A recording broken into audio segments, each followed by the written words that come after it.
All right. Good evening, guys. Welcome to Isentia, IPRS, and AMEC Adapt and Respond, the new normal conversation. I have with me a star-studded panel today, right from Dinesh, who's from Unilever, Richard, Databricks, Prof. J from NUS, Sarah from VComs, Marcus representing Institute of Public Relations, and myself, Prashant from Isentia, also representing AMEC. We'll be talking a lot about the new normal conversation and taking some questions from the audiences. This is going to be a free-flowing panel wherein we'll be chit-chatting and just sharing our views in terms of the unknown and the uncertainty that we have. So let's get started. Before we even jump into some of the insights and questions, these are the three broad areas that we'll be talking about. The first one is how much of consumer behavior will actually change. And when we talk about it, we'll take some industry perspectives, B2B, B2C. The more important thing here would be that what's the right way to approach this change? I'm sure a lot of you are looking at such research coming out from various consulting firms, academia, etc. So let's look at what's the right approach based on our panelists' views. The second topic area would be about how can comms and marketing people reach out to consumers without sounding same. And this has been something that some advertisers have been guilty of. So we'll be looking into various ways in which you can craft a narrative and reach out to your target audience.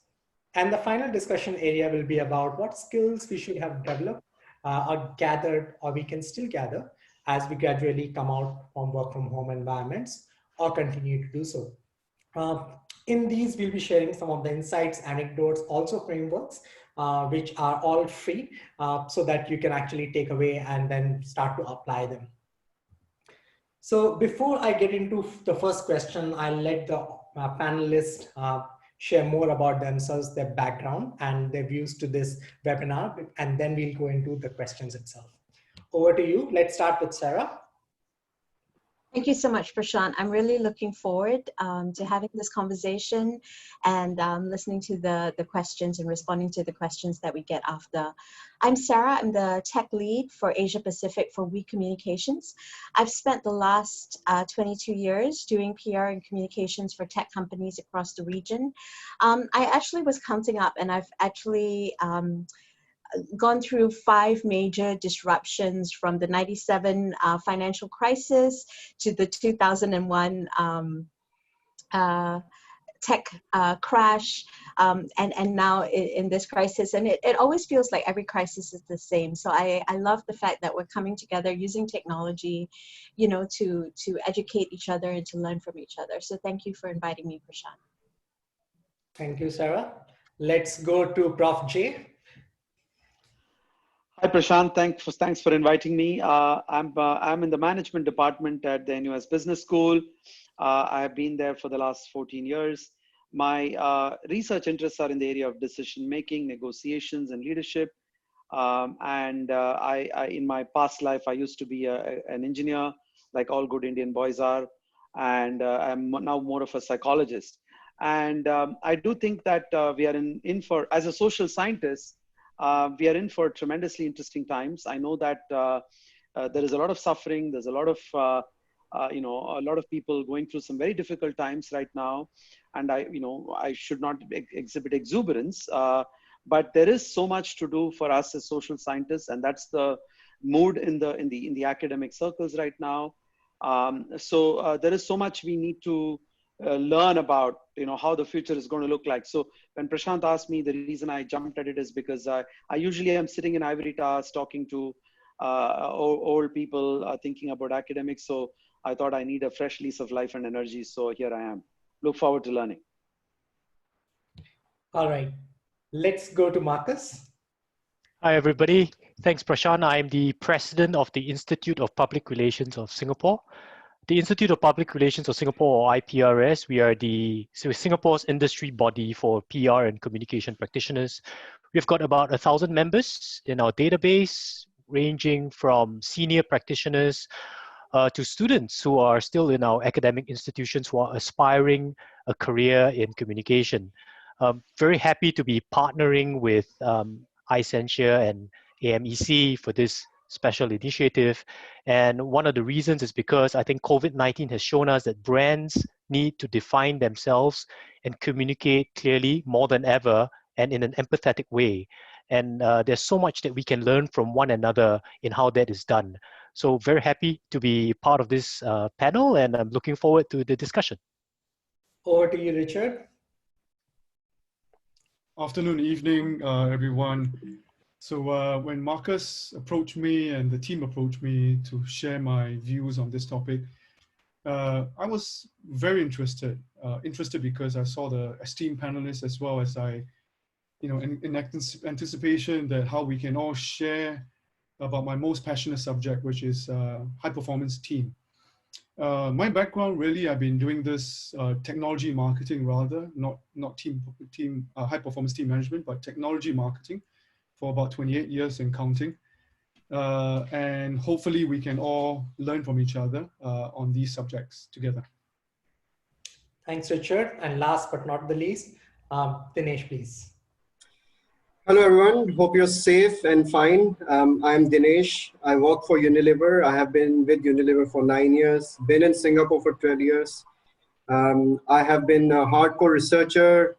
I started my career actually with analytics, and I have a total work ex of 18 years. Like what Richard said, it was really interesting and a very relevant topic in these times. And to see people coming from different background on this topic and create a very interesting conversation around it is what allured me to join this. So thanks to Prashant for inviting me, and I'm really looking forward to the interesting conversation it's going to create. Over to you. Thank you, panelists. Thanks, Dinesh. So guys, we'll be talking about 3 different topic areas, and let's move into it and see some of the research as well as worldviews, and then we'll have our panelists share more about what they think.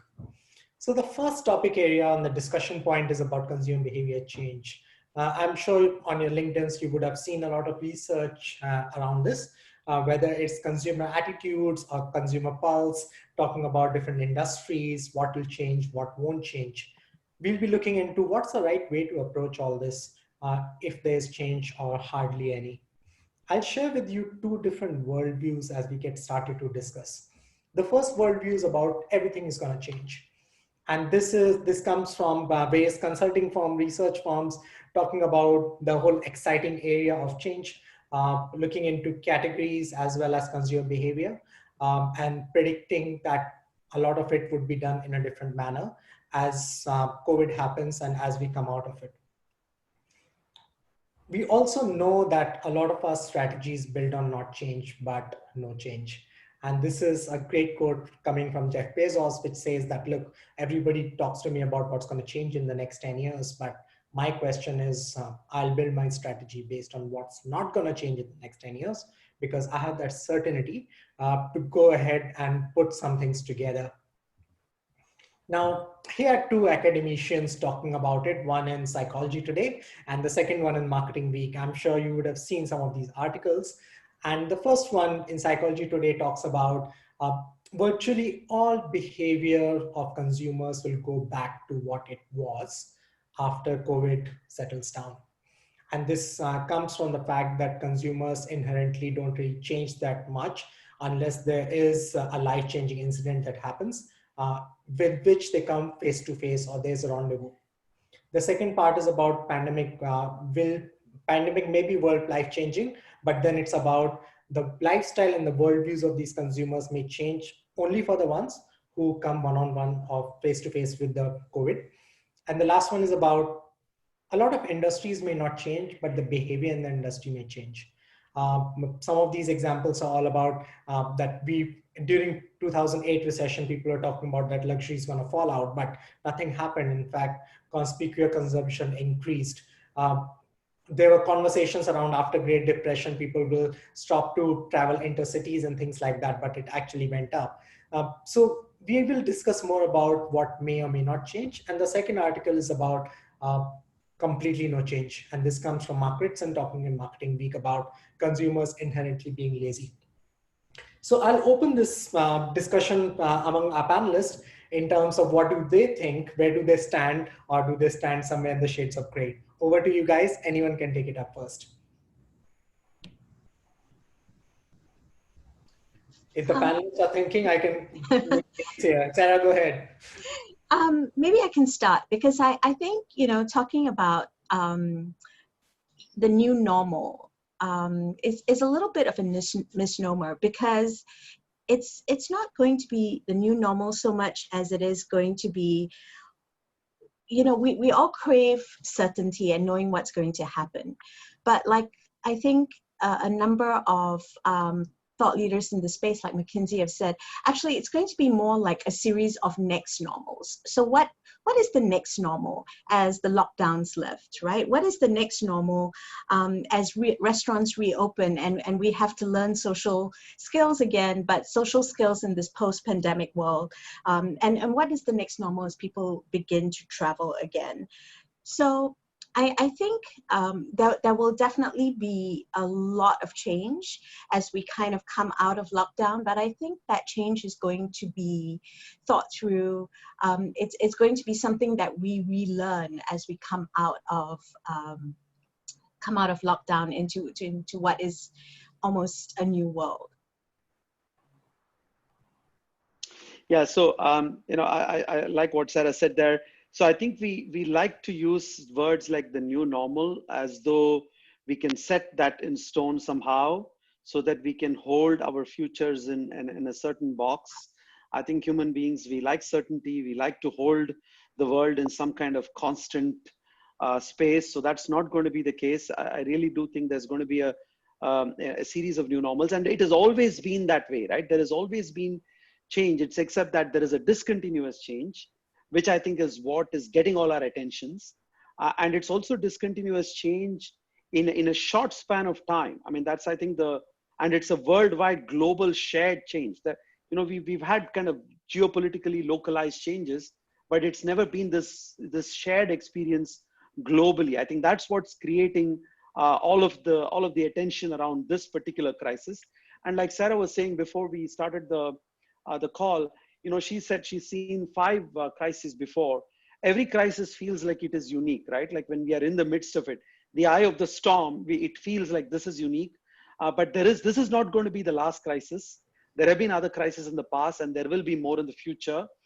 So that's I think a very useful perspective to keep in mind as we are navigating this. The second thing I want to say is, as academics, whenever people say that the world is going to look like one or the other extreme, it's always going to be somewhere in the middle. Certain industries are perhaps going to be more impacted than others. For example, I'm thinking of the industry, convention and exhibition industry. So perhaps, you know, many of the things that we used to do in person, we can do it over media like Zoom, which we are discovering now. Like, I think academic conferences will die. Travel budgets are not, you don't need to have that huge travel budgets. There will be still some traveling, but not as perhaps to that extent that we used to have. Remote working is here to stay, but that was a trend that was already there, right? It was not as though it was just inertia on the part of organizations to adopt remote work. Now that we know we can do it, like Facebook and Twitter, they've announced these progressive policies on how we're going to continue remote working. So I think the truth is always going to be somewhere in the middle. Some things are going to come back to normal. We are still going to have bubble tea once things open up. Like some of my students are like really craving for bubble tea. So these are, you know, this is, you know, how I think the world is going to look like. It's not going to be one normal. It's going to be a series of normals, and some things will remain the same. Other things will change for the better. Yeah, absolutely echo that. Sorry, Dinesh, go ahead. No, I was going to say I agree with Prof. I think there's going to be a period where things are not going to be normal. And that period, nobody can predict. And if you were able to predict, things would have been much more easier. And before we go to the new normal, I think that is how it is going to pan out. And which means, you know, there's a concept management about change management. You freeze and you induce the change, and then you defreeze it. So I guess right now we are in a period where the change is being built in. into various aspects of how we behave or how businesses are run and so on. And that period is probably not going to be the same as what is going to be the period that is going to come after. And I mean, just for the sake of conversation, let's say that period is 18 months till the time we find a vaccine. I think these 18 months are going to be a period where we will see people adapting to the new normal which is going to come, and that will manifest in various ways. For example, I think education industry will see a big change in it. People will adapt to working from home, homeschooling, and all of those concepts will become bigger. Whether maybe it is going to take up, more, time and space for all of us in the next 18 months. But after that, people will they will crave to go back to schools. They will crave to go back to, being what we define as normal right now. Hosting meetings, even in terms of offices, physical offices and the need for it, people will start to question as we try to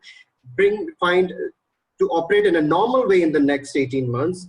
People will realize that what things we were doing will not remain the same. And therefore, I guess the new normal in the next 18 months is actually not the new normal. This is the period where things are going to change dramatically before it starts to evolve again after 18 months. Yeah, so I echo, many of the views that have been shared by panelists. There's definitely changes that we're seeing at Databricks, and I'll talk about that in the second part. But rather than change, and I think the big part we're seeing is there's increased accelerated focus on the customer, right? So often Marcus was the one that asked me, which of the 3 C's change our business? Is it the CEO, the CFO, or COVID? I think COVID essentially, if you look at it, has increased our focus on the customer. Many marketers and communications professionals talk about going virtual, right? And many of us have Asia Pacific portfolio, but when you go virtual in Asia Pac, you have to remember there are probably close to 11 time zones. A webinar, what time zone do you pick? What content do you pick? Because the needs of an Asia Pacific community, when you go virtual, tends to be different. So, at Databricks, when we craft our virtual programs from a communications and marketing standpoint, we make sure that we poll our customers in terms of the time zone difference. We make sure that they're seeing content they want to see. And I think the big one that has been accelerated is mass marketing clearly is not going to work. So the phone call, the one-to-one communication is becoming even more important beyond email marketing, social marketing. So I think there's a big acceleration, certainly at Databricks, for us to make sure that we focus on our customer requirements. I think the second part that's clearly changed, we're seeing, is the customs and traditions of doing businesses, particularly in markets such as Japan, has been totally taken apart. And by that, I mean, for the first time in the history of our company, we are closing deals without meeting a Japanese customer.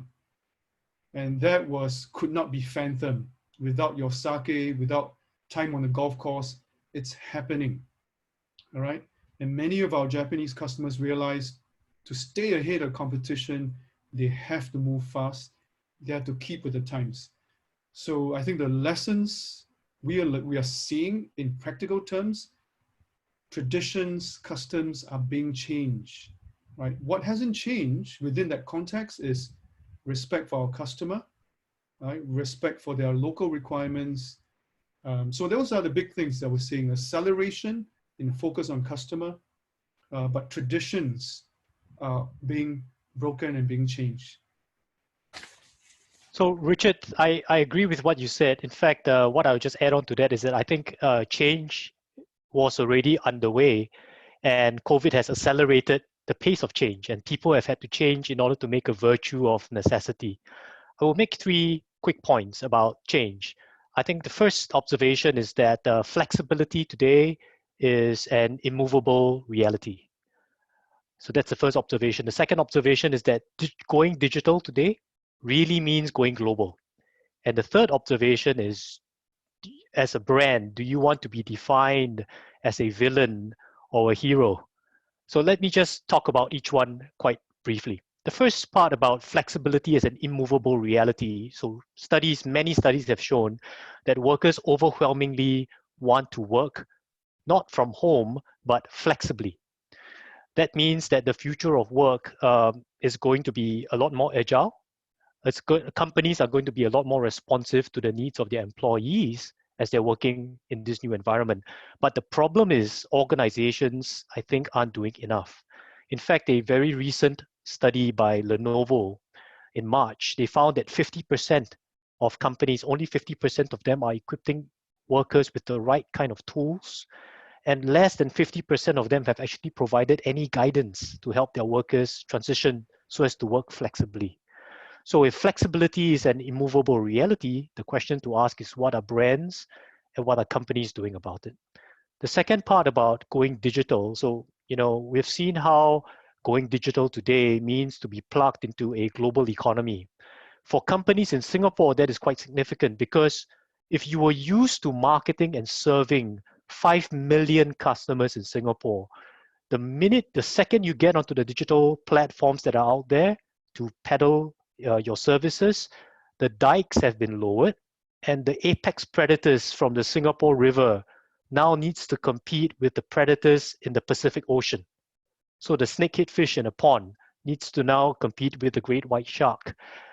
And in a very simple way, I think Dinesh talked about academia. Would you like to earn a certificate in leadership and leadership management from a private institution in Singapore for $7,000, or from Stanford University for $7,000? So the competition is real, and Singapore companies need to gear up for that, just as we have now embraced digital as a part, as a means of doing business today. And then my third point about villain or hero, this stems from the observation that video streaming services, news media, news sites, they have all seen a spike in web visits, and to help cope with this information overload, especially when you get all this COVID news coming in every day, humans have always adapted to learning by learning quickly how to do pattern recognition. And they say a picture paints 1,000 words, right? And pictures are visual patterns that appeal to the human mind. We think about patterns in the same way as we think about how brands are today defining themselves and are responding to the COVID situation. Are brands being defined as momentum drivers of good in this age, in this situation, in this period, or are they defined as otherwise? Today, investors have said that they will pay 10% premium more for companies that are friendly towards ESG standards, environmental, social, and governance standards. So as more of these information deluge set in, consumers will have to decide very quickly and define the brands that they are in touch with. Are they defining them in a favorable way or not? And I think brands have got control, because brands, it really depends on how a brand responds to a crisis in a situation like COVID. So the big question is, are you define yourself as a hero or a villain today? Those are three observations from me, Prashant. Thanks, Marcus, and thanks, panelists. It makes total sense in terms of looking at it from the disruptions that it has caused to the consumer behavior, whether it's Japanese clients doing business virtually, or about a brand instance, whether you want to be a hero or a villain, or about we being sort of victims of change or lack of, and then looking for patterns in terms of seeing what's unchanging or what comforts us as well. So let's look into some of the research that Isentia has done. So our point of view here is that whether we are not taking a stance whether it's going to change or not. What we are doing is we are using data which comes from more organic sources. For example, social media conversations happening now, search, what people are looking up. You would have seen one of the really good search examples, which was quoted in Straits Times, which was all about Google Trends and how people are looking up for categories that are being bought. We also conduct recent surveys as well as facts that are being reported in mainstream media. to share the new normals that are coming up over time and seeing that what's changing and what's not in this point in time. So go have a read about it in our website. It's a COVID-19 small web page that we have created for you guys. Let's go to the next topic. And this is all about marketeers reaching out to consumers or customers without sounding same. Now, I'm going to share with you guys a video that I personally love and to start some perspective in terms of what are we talking about. All right, so let's go there and then check this video out. It's a 3-minute video, guys, but I'm sure that you would love it.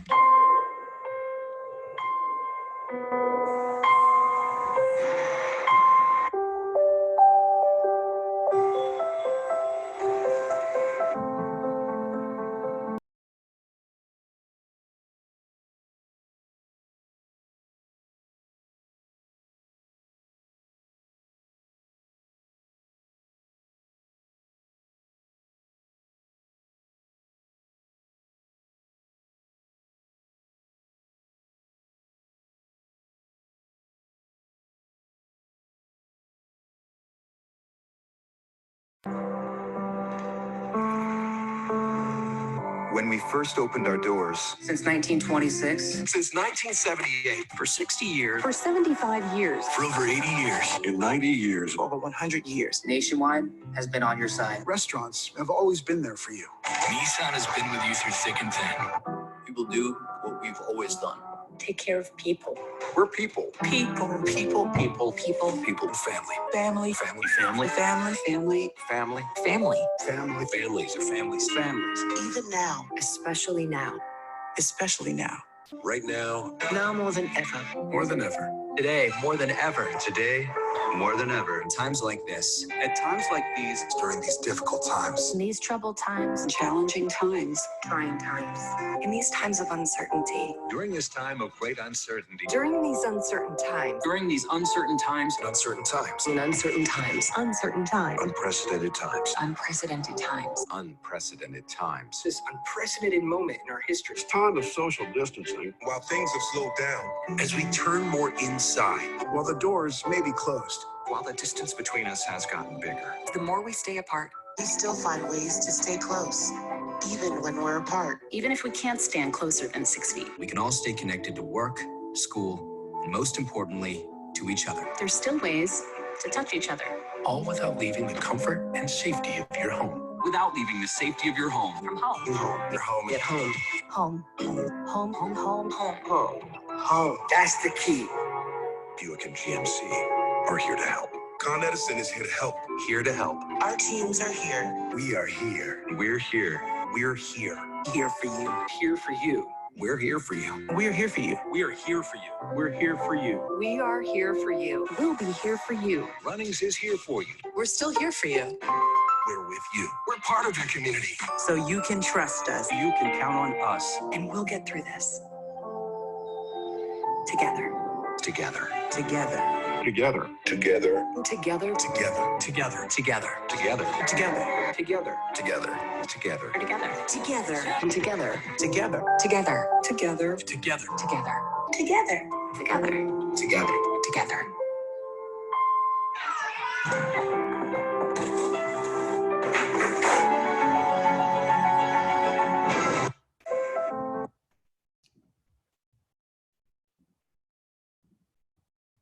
All right, so how many brands do you actually remember which were appearing at the bottom of the screen as we were going through this stitched advertorial video that someone had created?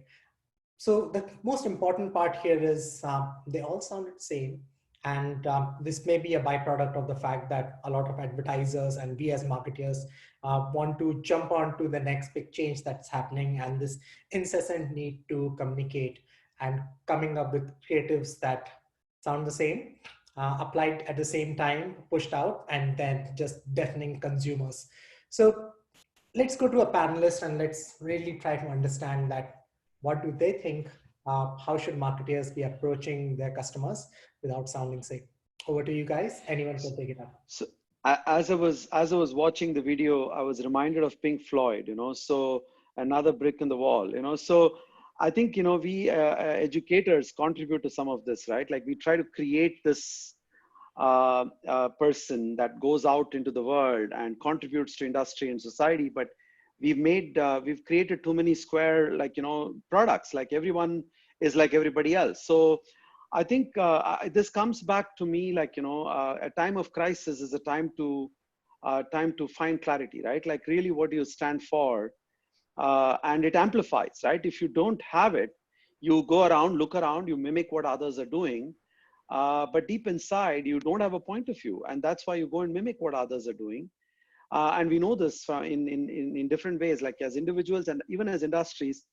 There's an isomorphic force that makes industries, firms in similar industries have the same organization design.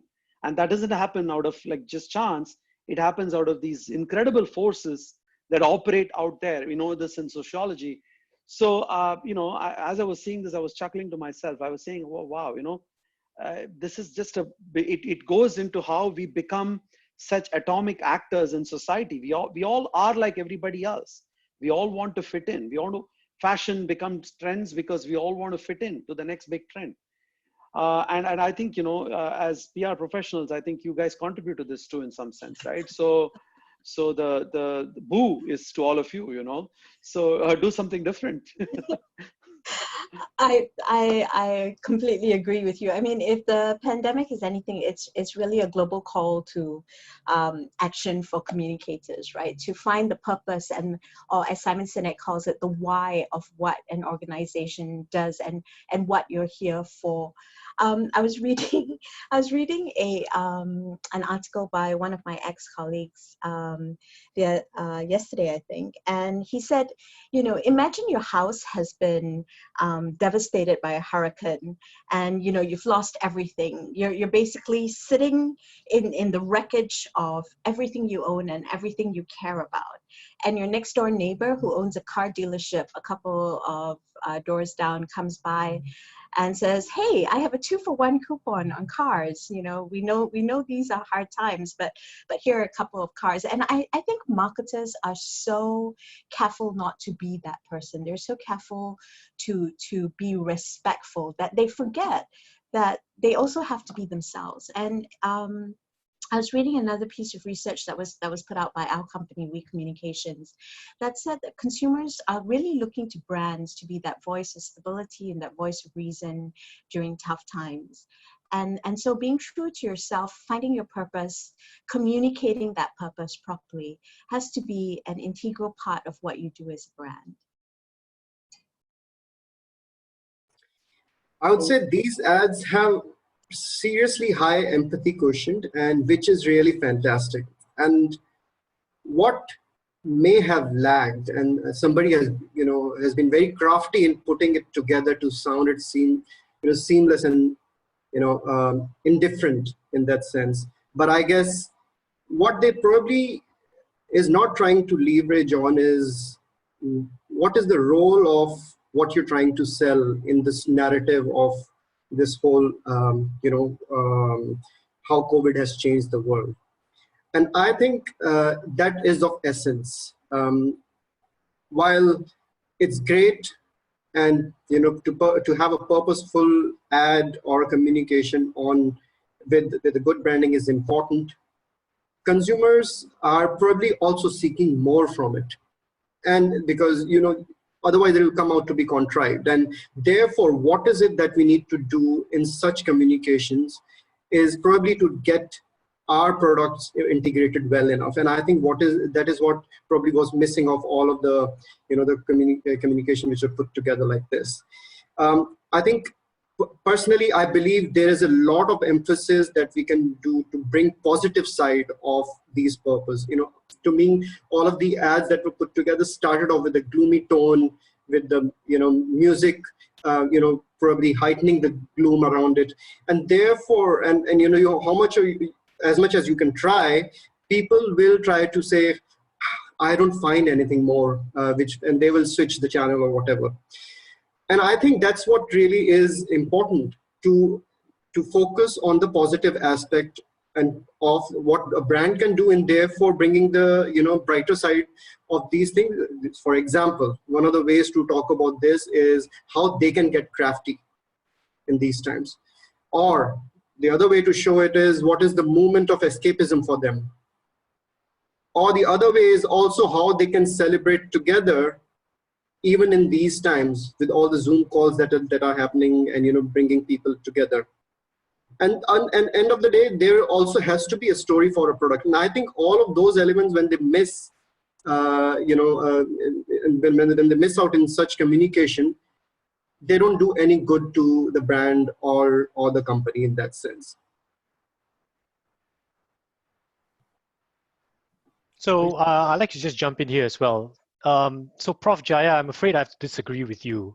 I don't think it's really the problem of PR practitioners and their kind of advice that resulted in the ads. I think it's precisely because the clients didn't listen to their PR practitioners and their PR professionals who gave them advice to say that you cannot sound exactly like how the other guy down the road is sounding. You got to sound authentic, you got to sound genuine.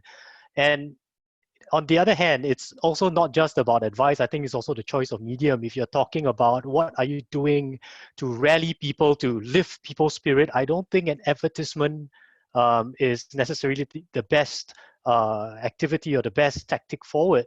In public relations, you have that tool, which is to earn media and have people say it on your behalf. And I think we realize that that is a lot more credible than just saying it about yourself. But on a more serious note, right? The whole idea of brands is you want to be different. Branding is a differentiation strategy. And so no two brands should be exactly the same. And if you are the same, then I think it's not just a communication problem, whether it's PR or advertising. I don't think it's just a communication problem. I think it really is a brand problem. At IPRS, we have hosted several thought leaders in our virtual town halls similar to this. And one of the questions that we asked them as we close the town hall is, what is your company's sense of purpose in the world today? And I remember an organization like Duke NUS Medical School, the head of communications was on that panel and we talked about it. And he was just telling and relating the narrative around and what the actions that he's taking in steering the team towards orientating the medical school towards being from a Singapore brand to a brand that the world can look to for answers amid this whole COVID situation. And they actually have that core competency to play that role. So it takes a professional and deliberate approach to forge a point of view that is quite unique. Now, a starting point for companies who are looking to embark on that point of view or to create that is to ask yourself this question, which is, what is the unique shared value that you are creating for your stakeholders, not just your shareholders, not even maybe just for your customers, but for your stakeholders, your employees, your vendors, your suppliers. What is that shared value that you are creating? In Singapore, we are seeing big boys stepping up to demonstrate that they are actually doing something to help people tide through this whole COVID situation. You think about the banks, DBS Bank, you think about the supermarkets, NTUC Fair Price, you think about CapitaLand. They're all doing what is needed. They're going out of their way to help people, but at the same time, they're communicating fairly effectively about why and how they are approaching their actions, right? The observation is, however, the players who are not blue chip companies, the smaller boys, the boys who are finding their way, they aren't matching action with rhetoric. They're doing a lot of things. They're doing a lot of things for their employees, but they're not saying it. They're not defining themselves in a way and communicating in a way that communication comes from a genuine place. And I think that is an opportunity, that's a development opportunity. And instead of being modest about it, brands need to be able to look at themselves honestly and say that, look, if this is our action, then maybe we should start to communicate what we stand for in this period. And when they do it from a place of purpose, from their core, then they would naturally also sound quite differently if they were to do it effectively. So I just want to pick up on one thing that you said, Marcus. Very interesting that you said this is perhaps a series of actions that was done without paying heed to advice, perhaps, perhaps. But what we also know about leaders, if you look at the psychology of leadership, is in times of crisis, unless you have deep partnerships with organizations, your advice is not going to be sought. So how do you have, as an agency, as an external advisor, how do you have a seat on the table when there is a crisis? If your advice was not paid attention to, why wasn't it paid attention to? It's easy to scapegoat and say they didn't pay attention to me, but why didn't they come to you for advice? That's the question that you need to ask as a community of professionals. I'm not saying that that they don't ever seek your advice, but I'm sure there is variation in how often and how much they heed your advice. And leaders, I know from all the executive education I do, are often overconfident in their ability to deal with crisis. They don't ask for enough advice. So you are, after all, advice givers. And how do you have a seat on the table so that your advice is heard? That's the question that I kind of would put forth for you guys as professionals. Perhaps. I think Prashant was going to say something, is it? Yeah, that's right. Maybe I completely agree with you, and I think we're maybe being a little bit hard on brands, because if you think about it, when all of this started to occur in our various markets, communications and marketing kind of came to a crashing halt, right? And there were many questions that communicators and marketing people needed to answer. It's like, how do we deal with regulators? How do we communicate internally? How do we engage with our customers in a world where half our marketing tools, half our usual engagements are gone? And so I think, as we kind of come to a place where there is a little bit more certainty and we can kind of see the future, it's really, you're right, up to us as communicators to ensure that the executives that we work with are confident of what they say, to ensure that we have defined the purpose within the brand that appeals to the audiences that they want to target, to ensure that we've communicated transparently and authentically. And I mean, Richard, I'm sure you went through that as well as we kind of moved into the lockdown period. Yeah, absolutely. I think, Prof, I think my view is, as a practitioner for 27 years, I've actually given a small little lecture on this topic about the 5th P of marketing, which is politics. There are times when the CEO is very fixated on a particular subject of his way of doing things. And as much as I would challenge that respectfully, candidly, we still have to toe the line. So long as it's not immoral, unethical, illegal, I would challenge it. But ultimately, there is that 5th P of marketing. Kotler might disagree, but that's what I discovered in my 28 years.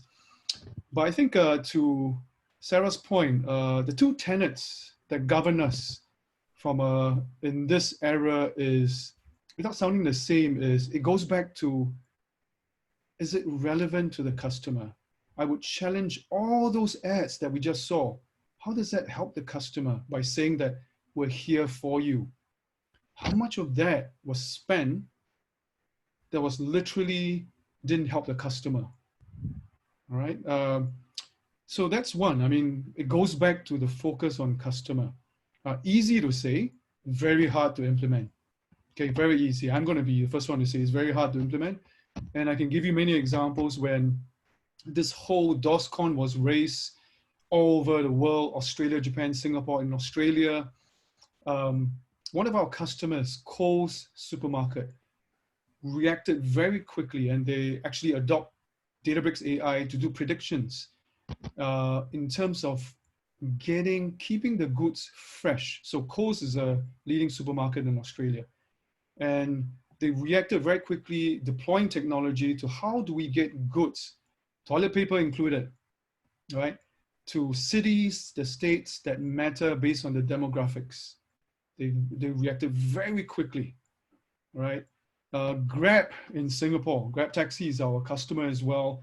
How do we make sure that our recommendation engine within the Grab data processing engine gets the right good transportation option, even reward system based on redemption history to the right customer at the right time, right? So the focus on customer. The second one that guides us, the second tenet, Sarah, you mentioned it, is mass marketing, in my view, is out of the way. It doesn't mean that we can't have a good PR program, but mass advertising, because authenticity, personalization is so critical. It's so critical that one phone call to that follow-up email, rather than 6 emails and 7 emails, is so critical in making sure that we stay in touch, we're respecting our customer, and making sure we don't spam them with 8 emails, 20 emails that they're not reading, and we are deaf tone, we still keep doing it.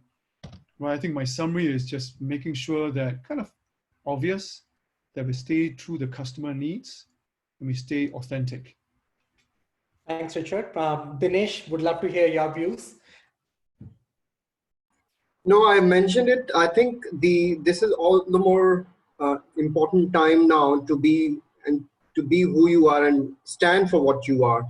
You know, the purpose, and I mentioned the brighter side of purpose, and they are brilliant ads. You know, around it, starting with my favorite, which is on Budweiser.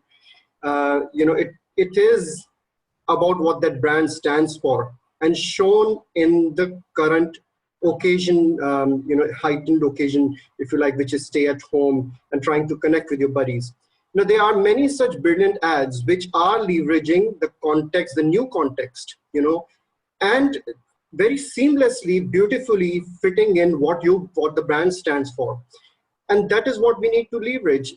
And let's not forget the most important point, which is to carry on the distinctive way of executing your ads, and don't change it because of COVID, because you need to try to be a little more empathetic. I mean, you have to be empathetic, but you need to do it and execute in the way you are. If Nike stands for Nike, then they need to execute what they stands for, which is a high energy brand which is going to inspire people. And you need to contextualize that. You need to be, if you're at home, you need to still stay active, and so on and so on. Participate in that conversation, then to create a narrative which, you know, which seem exactly what you have shown in you know, in the reel that you had played.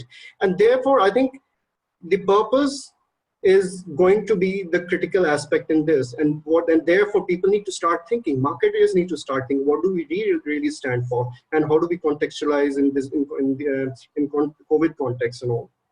So that's where the nugget lies. Thanks, Dinesh. And yeah, it boils down to purpose, whether it's the format, the frequency, or the narrative that we are sharing. We would go into more of a rapid fire mode, guys, because we have about 10 minutes and we also want to answer some questions for the audiences. All right, so let's go to the third question, and then we take the audience questions here. In 30 seconds for each panelist, what skills would you share, would you actually advise our audiences that they should have gathered or can still gather as they gradually come out of work from home? So let's go rapid fire now. We start. I think in response to one of the questions in the panel is making sure that we stay in touch with our customer.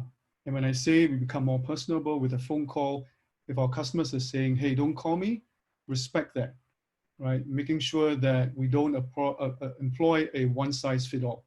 Our listening skills coming out of this COVID situation has to be much better than it ever has been. So listening skill is one from Richard. Sarah? Richard, you took the words right out of my mouth. I mean, for me, it really is, you know, seek to listen before you're asked to be heard. And I think, you know, from a broader PR perspective, understanding what people are saying, understanding the conversations that are being created by the current situation, looking for adjacencies with the brands that you work with are crucial to getting your message out there and telling it respectfully. And, you know, I believe that one of the last things is probably working with spokespeople, because spokespeople now are so front and center of what a brand represents. And so finding opportunities to engage with senior leaders across the region is really crucial for brands to kind of survive the next 18 months. Thank you, Sarah. Who would like to go next? I think identify your personal purpose as well. This gives us a lot of time to reflect upon what you want to do in terms of your career, and try and identify what suits the best for you and how you can bring that purpose alive in your work environment. I think and you would see much more richness in the way you approach your work environment as well if you try to do that. This is a bit philosophical, but I have seen, remarkable changes in people who are starting to do things with little more greater intent. And that is what really this crisis is really calling for. I think the second one, which is a very important and relevant point for researchers in particular, is build some intuition about machine learning or artificial intelligence. These are not difficult topics, and there are tons of materials and and courses available, short courses available. If you build the intuition, that will help you at great lengths in your career. And I think that is what I'm personally focusing on. And I would give that this is really not a difficult topic as we seem it to be. Prof. Marcus? So what I would say is that you got to learn to play the course for the long haul. This is not, this is a good time to go back and ask the big questions like Dinesh just said, like, what is it that makes you do what you do? What's your true purpose? And what is it that you can contribute to the conversation out there? What makes you the person that wants to contribute to that conversation? And more importantly, I think this work from home thing, I don't think we're going to come out of that quickly. It's going to perhaps become the part of the new normal as we go out there, because we're going to see a shift in how people are going to work. So here I have some words of advice. So there are some of us who are segmenters, others who are integrators. Segmenters, we create work-life boundaries very well, and integrators, we don't do so well in work-life boundary creation. So those of us who can create those work-life boundaries are actually going to work much better from home. Those of us who integrate, you're going to really find too much interference. Like you really can't find the ability to switch off from family and switch off from work when you're in the other domain. So you have to create routines, rituals, spaces to allow segmentation to happen if you're naturally an integrator. So you got to think about those kinds of tactics. So I'm focusing more on the personal effectiveness rather than your effectiveness as a PR professional, because that I know less about. But really, as a personal professional, if you have to perform at your peak, you got to learn skills of how you're going to manage your work day, catering to your individual needs. That's what I would say. Thanks, Prof. Marcus? So just 3 points from me. I think the first one is we have heard about how narratives can make or break a brand. And there's no better time than now for marketers and communicators to acquire skills in storytelling. How do you tell stories and communicate with purpose? Second is I think it's also a great time for marketers and communicators to acquire some level of data literacy. We talked about listening. We talk about using technology and artificial intelligence embedded in our day-to-day work. I think we need to be able to understand the language of how all these machines run, and that's really very much data. You don't have to be a programmer. You don't have to be a coder. You can see and understand data to varying degrees, and data literacy would be something that I would advise people to acquire at this point in time. And the third part goes back to the question where Richard talked about the 5P. Politics, I think it all stems from the idea that we need to be able to build better relationships with one another. I think in communicators, in public relations, we often talk about communicating with the public, forgetting the second part of that phrase, which is relations, public relations. I think more than ever, organizations need to underscore their focus on people. how do we become people focused? You know, there was an old saying that for public relations companies, our assets go up and down the elevator every day. I think in this COVID situation, we can see how winners in this whole situation have priced their people and their assets that go up and down the elevator every day, and that tourism doesn't just apply to PR, but all industries in this situation. Thanks, Marcus. We would take in some audience questions, and I just want to share some frameworks which are free out there to our audiences as we take in questions. So guys, you can go to the AMEC website. AMEC is the Association of Measurement for Evaluation of Comps. It's a global body. There are some free frameworks out there. So do check it out. It's about 186 odd countries. So a lot of good standard best practices are already there. The second one, which I would focus on, is looking at how mature is your communication. Just going back to what Marcus was talking about, look at how you are measuring your comms as you're going out there, whether it's with looking at your brand purpose or whether it's going with the empathetic angle, but essentially look at the feedback that you're getting. And ultimately close the loop in terms of what you're pushing out there and how are people engaging, and all the way to the end of the funnel on what are the numbers looking like. So that's pretty much in terms of the free frameworks that are out there, which you can look at. We would take in audience questions now. And one of the questions comes from Rachel. And the question is about how do we approach the concerns of our external employees since they're handled by people outside our organization, but carrying our brand. Their issues affect the customer's view towards the company. So think of it as gig economy workers, and they are not exactly your employees, but they are also carrying the brand. And as we get into the world of delivery and super apps, how should that concern be looked at given these times? You know, I've had some strong views about this in the past, and how do we treat the people as resources, not as assets? The whole idea of having someone work for you is that they have a psychological contract with you, that you imbue them with an identity, you imbue them with a certain sense of purpose that is yours, and then they become your emissary as they go outside your organizations. So we've kind of created this offshore onshore model, cost-based resource structures of humans. To me, that's kind of initially when I even heard the word human resources, I think we have to think of humans as assets, not as resources. And there was an op-ed that came out in Le Monde, which was signed by about 6,000 academics, including me, from Julie Bartliana and others from Harvard, that talked about this quite vehemently, that we need to think about employees as assets, not as resources. We need to democratize workplaces.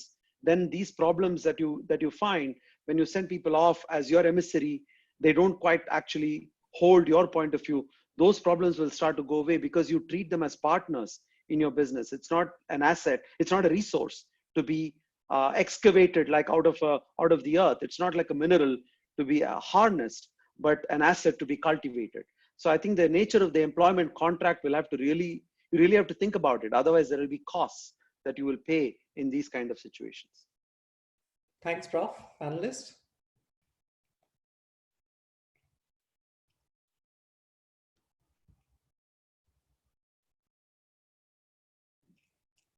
All right, let's go to the next question.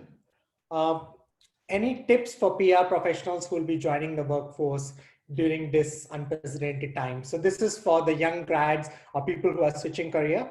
What kind of tips would you offer them?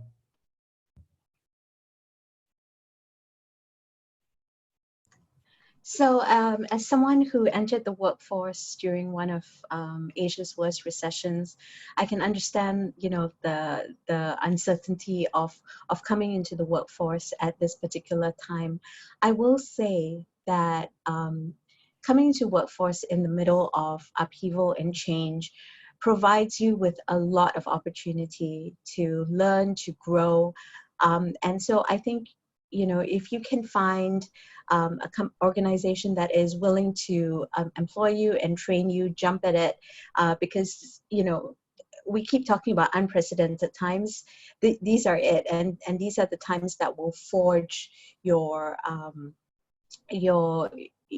skills and forge your ability to advise clients or to advise the brands that you work for. Yeah. You know, I sorry, Richard. Go ahead. Okay, so I have a lot of students who ask me this question, right? Like, you know, many of them are graduating this year, and some of them, you know, companies have reneged on their offers. There are all kinds of situations out there.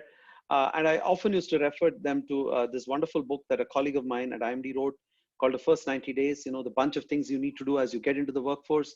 Many of those are actually hard to do. Like, you know, how do you build relationships? How do you kind of, you know, create those, hit the ground running in your first 90? Those are harder to do. But like Sarah said, you know, if you do something absolutely crazy right now, right? Like imagine you're a life sciences graduate, but you said you took an internship in AI with Richard, and you did some, like, you know, Databricks, whatever you worked for.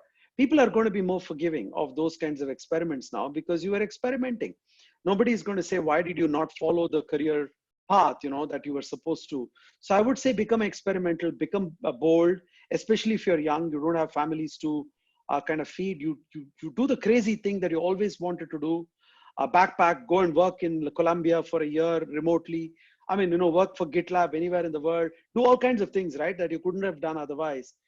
So I would say be more experimental, be more bold, because people are going to be more forgiving of the crazy shit that you will do now. Sorry, pardon my French, crazy stuff you will do now. 6 p.m. now, it's fine. I think, Professor, just to add color to this, to your echo absolutely what you said. I think two things I would do. Because of this unprecedented era, there are so many courses companies are offering online free. Pre-COVID, you have to pay. So I encourage my teenage kids and their friends to just, it's available, go get it. Go and experiment, to your point. It's not going to cost you anything.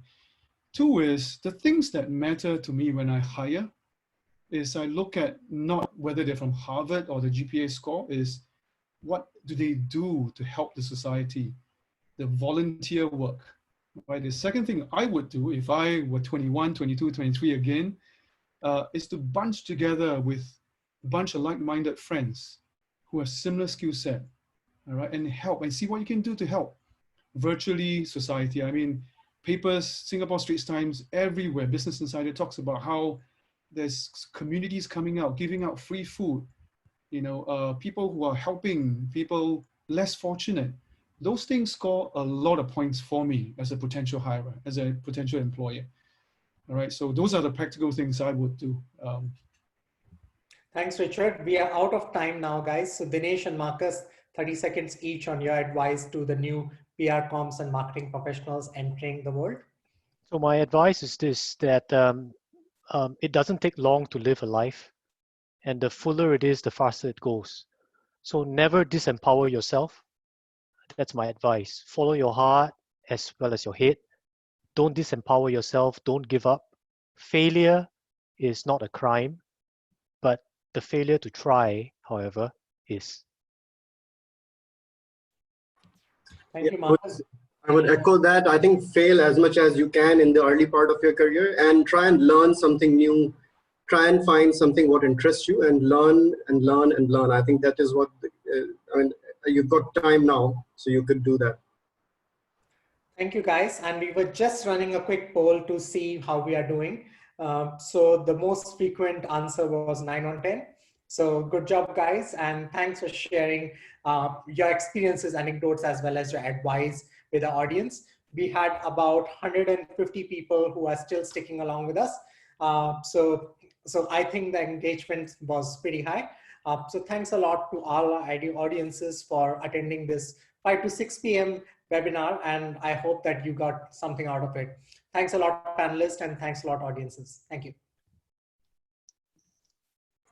Thank you. Thank you, Prashant. Thank you so much. Thank you, Prashant. Thanks, Prashant. Thanks, guys. Thanks, everybody.